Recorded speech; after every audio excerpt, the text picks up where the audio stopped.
बनने की, और विश्व के बन जाओगे तो फिर देवराजेंद्र बनने की, देवराजेंद्र बन जाओगे तो ब्रह्मा बनने की। कभी इसका अंत तो है नहीं।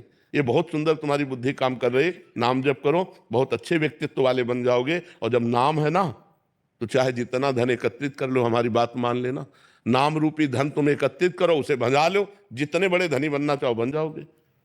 इसलिए यदि नाम जप करोगे, हमारी बात मान लो, हर संकट की निवृत्ति और हर लाभ आपको प्राप्त होगा, पर तब तक नहीं मिलेगा जब तक तुम्हारे पाप नष्ट नहीं हो जाएंगे। बार बताया, जैसे 500 ग्राम हमारे पाप जमा है और 25 ग्राम भजन हुआ है, तो क्या फर्क पड़ेगा? जब 550 ग्राम भजन होगा, तब 500 को नष्ट करके वो प्रभाव दिखा देगा। अब 2-4 माला जपे, बोले चेक नहीं आई, तो ऐसे नहीं आएगा। वही तुम्हें हम सिखा रहे। नाम जप करो, पराई माता बहनों की तरफ गंदी दृष्टि मत करो, शराब मत पियो, मांस मत खाओ। अभी देखो आनंद आने लगे। अब करोगे पाप और चाहोगे आनंद, तो कैसे प्राप्त होगा? श्री नारायण पेड़ीवाल जी, सूरत से। राधा राधा। राधे राधे महाराज जी। महाराज जी, वास्तविकता में अध्यात्म क्या है और इसे जीवन में कैसे उतार सकते हैं? आत्म स्वरूप का अनुभव हो जाना अध्यात्म है। स्थूल शरीर, सूक्ष्म शरीर, कारण शरीर, तीनों शरीरों से राग मुक्त हो जाना, काम क्रोध लोभ मोह मद मत्सर इनके प्रभाव से रहित हो जाना, मान अपमान सुख दुख लाभ हानि इनके प्रभाव से ऊपर उठ जाना, उसे अध्यात्म कहते हैं। जो आत्म स्वरूप का बोध हो जाना, इसे अध्यात्म कहते हैं। इन विकारों पर विजय प्राप्त कर लेना अध्यात्म कहते हैं। जगत में एक ब्रह्म के सिवा दूसरा कोई नहीं, ऐसा अनुभव हो जाना अध्यात्म योग कहते हैं। धर्म क्या है महाराज जी? धर्म जिसे शास्त्र आज्ञा करते हैं कि करो, वो धर्म है, और जिसे निषेध करते हैं कि ना करो, उसे अधर्म कहते हैं। चला कैसे? संत महात्माओं का अनुगमन करते हुए, जो महापुरुष जिस मार्ग में गए हैं उसी मार्ग में हम चले, तो वो धर्म और अध्यात्म का मार्ग होता है। महापुरुष जो गए हैं वो सत मार्ग है।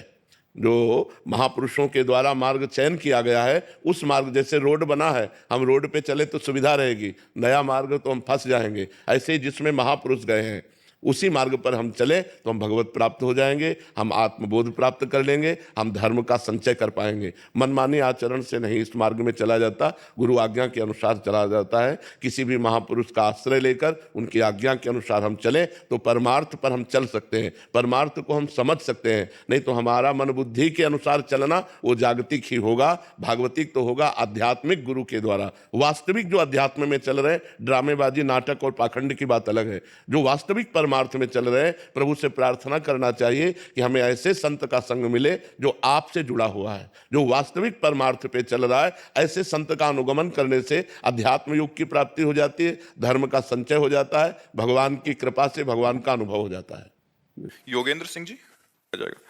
राधे राधे महाराज जी। महाराज जी, जब आत्मा सुख दुख से परे है तो नरक या स्वर्ग में जाने से पहले इसे कई प्रकार की यातनाएं और सुख या दुख का अनुभव कैसे होता है? क्योंकि मृत्यु के बाद नश्वर शरीर तो मृत्यु लोक पर ही नष्ट हो जाता है। इसका उदाहरण बिल्कुल फिट है।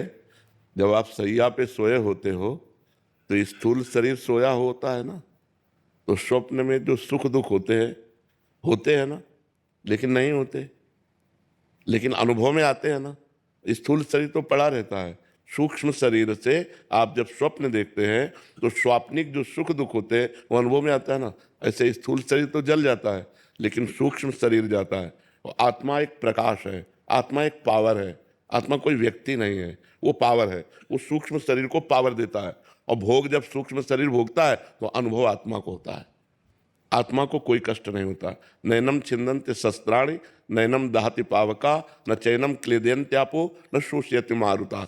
अग्नि जला नहीं सकती, जल डुबो नहीं सकता, वायु सुखा नहीं सकती। आत्मा अग्नेयास्त्र वायुवास्त्र वरुणास्त्र इनके प्रभाव से परे है।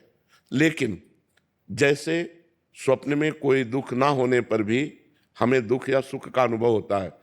जो सपने सिर काटे कोई बिन जागे दुख दूर न होई। अगर स्वप्न में कोई गला काट रहा तो वैसे ही गला कटता हुआ नजर आता है, अपने को अनुभव आता है, भयानक दुख होता है, लोग चिल्ला पड़ते हैं, लेकिन एक खरोच भी नहीं होती। ये कब पता चला? जब जगे। ऐसे जीव को सूक्ष्म शरीर से नरक या स्वर्ग आदि के सुख या दुख भोगना पड़ता है। समझ पा रहे आप? आत्मा निर्लेप होने पर भी वो सुख दुख का भोगता तब तक बना रहेगा जब तक भजन के प्रभाव से वो निष्पाप नहीं हो जाएगा, कर्म समाप्त नहीं हो जाएंगे। तब तक ये कर्म परंपरा बार बार जन्म, बार बार मरण, बार बार दुख, बार बार सुख भोगना पड़ेगा। इसलिए अध्यात्म शास्त्र है कि हम अध्यात्म गुरु